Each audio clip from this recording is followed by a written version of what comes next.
Hey guys, welcome to our channel. సొరకాయ పచ్చడి తినాలనిపించి మార్కెట్కి వెళ్ళినప్పుడు సొరకాయ తీసుకొచ్చాను.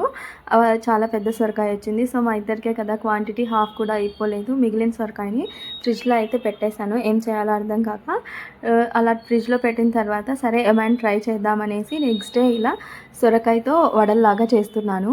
ఫస్ట్ సొరకాయని మంచిగా తురుముకోవాలి, గింజలు రాకోకుండా మిడిల్లోదంతా తీసేసి. అండ్ తురమడానికి టైం పడుతుంది అనుకుంటే మనము కచ్చాపచ్చగా మిక్సీకైనా వేసుకోవచ్చు. ఇప్పుడు మనము సొరకాయ తురుము 2 కప్స్ తీసుకున్నాను ఇక్కడ. సో సేమ్ క్వాంటిటీ బియ్యం పిండి కూడా తీసుకోవాలి. ఇందులోనే చిన్నగా కట్ చేసుకున్న ఆనియన్స్, పచ్చిశనగపప్పు నానబెట్టుకునేసి అది యాడ్ చేసుకోవాలి. కరివేపాకును చిన్న చిన్నగా కట్ చేసుకొని కరివేపాకు యాడ్ చేసుకున్న తర్వాత మనము పచ్చిమిర్చి, జీలకర్ర, అల్లం కచ్చాపచ్చగా పేస్ట్ చేసుకొని అది కూడా యాడ్ చేసుకోవాలి. అలానే టేస్ట్కి సరిపడా సాల్ట్ యాడ్ చేసి ఇలా గట్టిగా ఒత్తుతూ పిండిని కలుపుకోవాలి. అప్పుడు సొరకాయలోని వాటర్ వచ్చేస్తాయి. ఆనియన్లో కూడా స్టార్టింగ్ వాటర్ యాడ్ చేయకూడదు. ఫస్ట్ ఇలా గట్టిగా కలిపిన తర్వాత మనము క్వాంటిటీకి అడ్జస్ట్ చేసుకుంటూ లైట్గా వాటర్ యాడ్ చేసుకోవాలి. ఇలా పిండి అంతా బాగా కలుపుకున్న తర్వాత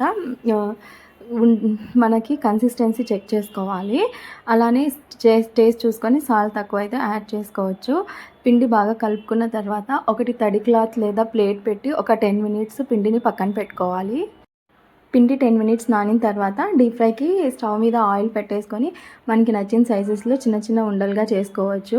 సో చేసేటప్పుడు ఈజీగా అయిపోతుంది. ఇప్పుడు మనము ఒక బటర్ పేపర్ కానీ ఏదైనా బనానా లీఫ్ ఆర్ నార్మల్ కవర్కి కొద్దిగా ఆయిల్ అప్లై చేసుకొని తీసుకోవచ్చు వడలు చేసుకోవడానికి. ఇలా మనకి నచ్చిన సైజెస్లో చేసుకోవచ్చు. ఇలా రౌండ్గా మిడిల్లో హోల్ పెట్టుకొనేసి వేసేస్తే అంతే, వడలు రెడీ. ఇవి మనము ఆయిల్ క్వాంటిటీని బట్టి at a time 1 or 2 add చేసుకోవచ్చు, మనం పెట్టుకున్న ప్యాన్ సైజుని బట్టి. సేమ్ పిండితో మనము మా సైడ్ అయితే తప్లేంట్లు చేస్తారు, ఇక్కడ తెలంగాణలో అయితే సర్వపిండి చేస్తారు. బట్ దాన్ని డీప్ ఫ్రై చేయరు అనుకుంటా, అంతే. అండ్ దీన్ని మనము బ్రేక్ఫాస్ట్గా కానీ ఈవినింగ్ స్నాక్స్గా అయినా బాగుంటుంది. డీప్ ఫ్రై చేసేటప్పుడు ఫ్లేమ్ మీడియంలో పెడితే మంచిగా కుక్ అవుతాయి. అంతే, టేస్టీ వడలు రెడీ. ఈ వీడియో మీకు నచ్చినట్లయితే please like, share and subscribe to our channel. Thank you.